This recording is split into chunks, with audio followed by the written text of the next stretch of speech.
Lengsin bilba kunima ko aina kok nonona ikai kuma mocheri nasi inau rajen gi sangaida lekai sigi nisi jarwa worker amadi praja mayam na sinbi duna flag yungkhakpagi thoram sida lengsin bilba maruina ki oja ilamangi nabakishore retired headmaster adagi yamba iboyai el samjai maniram en machayai ma kugi president ramo daga ki yamba sanatomba lengsinbireba ahal singh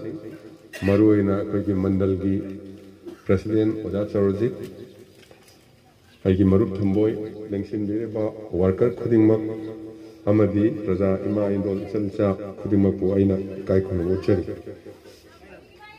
ngasi si amna laibok phaba numit ne hena loje bharat ki prithvi manung na khwai gi chawwa rajniti gi dol se khoi gi bharatiya janata party bjp thambal na marka oiba adu ma khwai ri chawwa party se gi president singasi akhoi gi khongjom da pung ahum ne yorakadabane madugi magi function dugi laknabagi gate saba ri phiral na huji yengbirugadi lilong thobal adagi khongjong wangjing si lambi chatham le hodre phiral ina dana adu gate ka hairiba yamna maru oiba itihasik oiba numit sida inau rajen gida law ising sunagado matam thabak chinaba matam na halaman nganna thopira kanna tinbidana siwon function nama sinbi baibase yamna maru oi amadi aina ningzaba akoi bjp na ningzaba worker na ningzaba leita laira seba tawjaba aduga amagaba nungsinaba adugomba hero kendra ama khana chainaba leitaba santi leiba awarapa leitaba aduga kendra ama gi mangla nama mangjaba se suksoi soidana isorna pibirani haina ai mayamna thangaba yamna nuwaijabadi aina samjarakda sida isanupa isunupi mayam ama pare isana isor khurmal lerabina de yam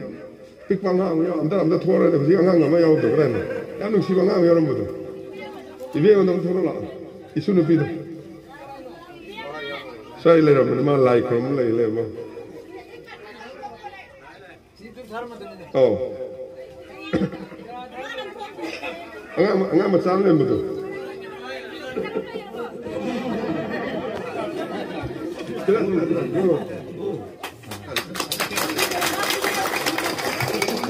angang ai se isor de de mayamna angang ai se kain khanja da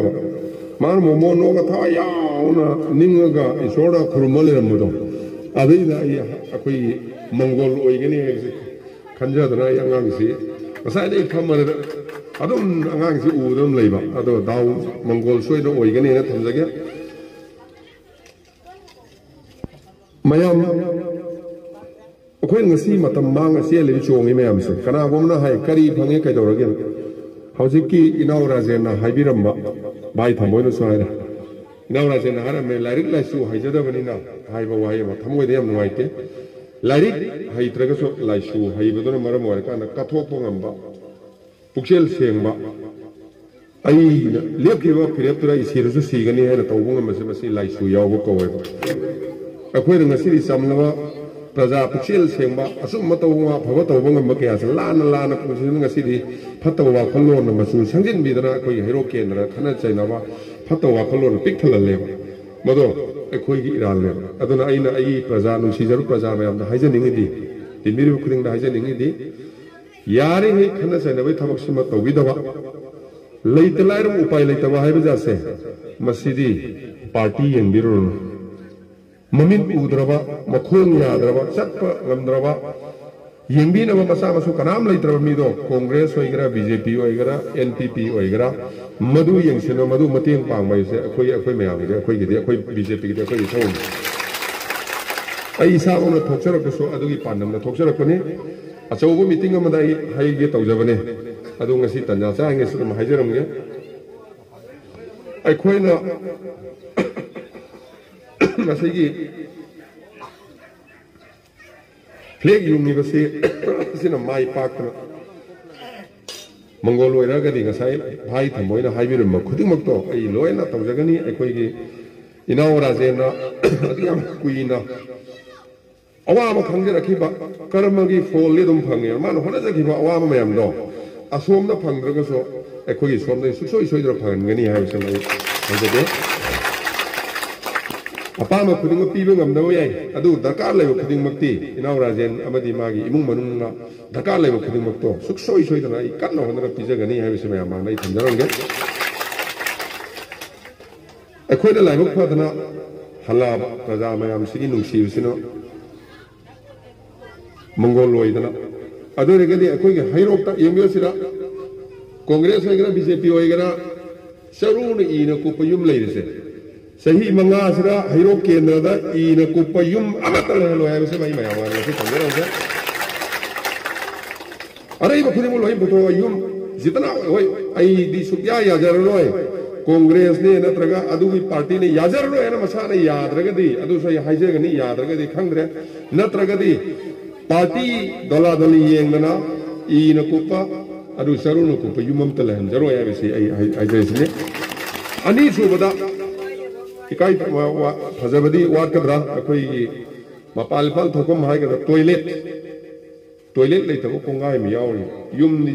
लमनि यामना पिकपने युमनि नंगना लेबा फियम सादबा अदु सिंगुसो अखोई polling ना अदगी अखोई visit होई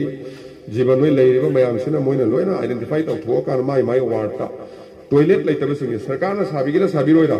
अखोई तरफतगी toilet लोइना मा अखोई सागनी हाइबसिम आई मयाम थमजरम मसी दला दली नते ता अतोप पार्टी से तुम ताबियो वोट लोइरा मतुंगदा अदुम पुल्ला लोइरे अदुगा लेतबसिंगदे अखोई येंगनी अदुना अखोईगी ngasi mo yam phajana ai karim leijade adagi jaga piye yam wa na hona jabane hai adu wa no hona jaba ma na ngasai dagi ai ojana takpire ngan na kano tawgre na akhoi sahawi kher hogre na ai so achang ngam na thu mau sa phang na ko phayam kuiram ni isor sinbi ngasi sahaw sa so phang do adu kida aduna inau rajen gumba चलो जगह अखोई केंद्र से उबीगने हयें फानखोंग चपीरगा अखोई हैरोदसो खरा मनुंग संसिंगरकांदा या मोंग ताना मालगा फियम सादन लेबसे यामना लेग्रेबा